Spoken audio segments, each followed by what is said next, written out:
இன்றைக்கி நம்ம என்ன பார்க்க போகிறோன்னா நேந்திரம்பழம் வச்சு சக்கரை வரட்டி அப்படிங்கிற ஸ்வீட் ரெசிபி தான் எப்படி பண்ணலான்னு பார்க்க போகிறோம். வாங்க பண்ணலாம். Hello friends, welcome to MS world. நல்ல பழுத்த நேந்திரம்பழமாக எடுத்துக்கோங்க, ரொம்ப பழுத்தது இல்லை, இந்த மாதிரி எடுத்துக்கோங்க. இப்போது நமக்கு தேவையான பழத்தில் தொலியை நல்லா நீக்கிக்கோங்க. நீக்கிட்டு இந்த மாதிரி நடுவில் பிளந்துக்கோங்க. பிளந்ததுக்கப்புறம் சின்ன சின்ன பீசஸாக கட் பண்ணிக்கோங்க, ரொம்ப சின்னதாக இல்லை. ஒரு 4 நேந்திரம்பழம் எடுத்துக்கலாம். எடுத்து மீடியம் சைஸில் இந்த மாதிரி கட் பண்ணிக்கிடலாம். பாருங்கள், எண்ணெயை அடுப்பில் காய வச்சதுக்கு அப்புறமா நீங்கள் பழத்தை வெட்டிக்கோங்க. அப்படி இல்லாட்டி பழம் ஒரு மாதிரி கருப்படிக்க ஆரம்பிச்சிரும். அதனால தான். இப்போ பாருங்கள், அடுப்பில் வச்ச எண்ணெய் சட்டி நல்லா காஞ்சிருச்சு. இப்போது நம்ம வெட்டி வச்சுருந்த பழத்துண்டுகளை சேர்க்க ஆரம்பிச்சிடலாம்.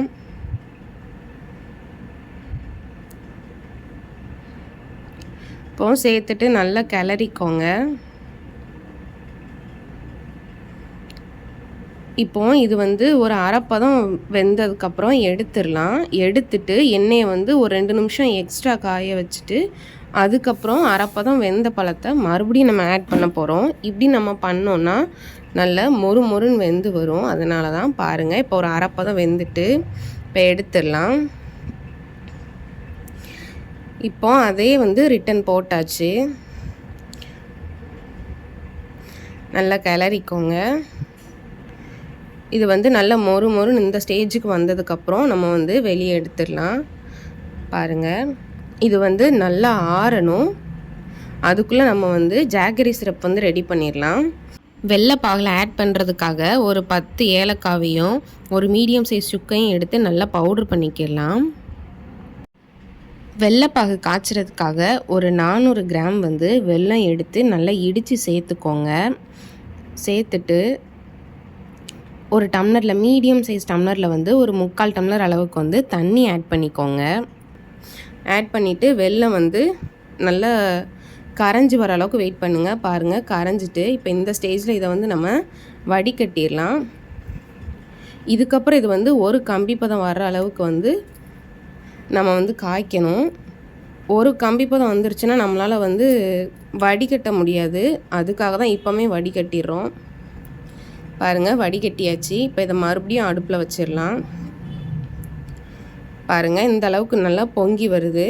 ஒரு கம்பி பதமும் வந்துருச்சு. இந்த ஸ்டேஜில் நம்ம தட்டி வச்சுருந்த ஏலக்காவையும் சுக்கு பொடியும் தேவையான அளவு, அதாவது நாங்கள் 1 ஸ்பூன் ஆட் பண்ணியிருக்கோம். நல்ல மணமாக இருக்கும். அதுக்காக தான். நீங்கள் எந்த அளவுக்கு வேணுமோ அந்தளவுக்கு ஆட் பண்ணிக்கோங்க. நல்லா கிளறிக்கோங்க.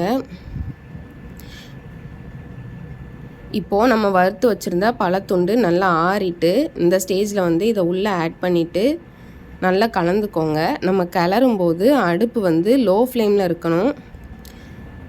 மீடியமாகவோ ஹை ஃப்ளேம்லேயும் இல்லாமல் பார்த்துக்கோங்க. இப்போ ஒன்றோட ஒன்று நல்லா கலந்து விடுங்க. இந்த ஜாகரி சிரப்பில் இந்த பழம் நல்லா ஊறணும்.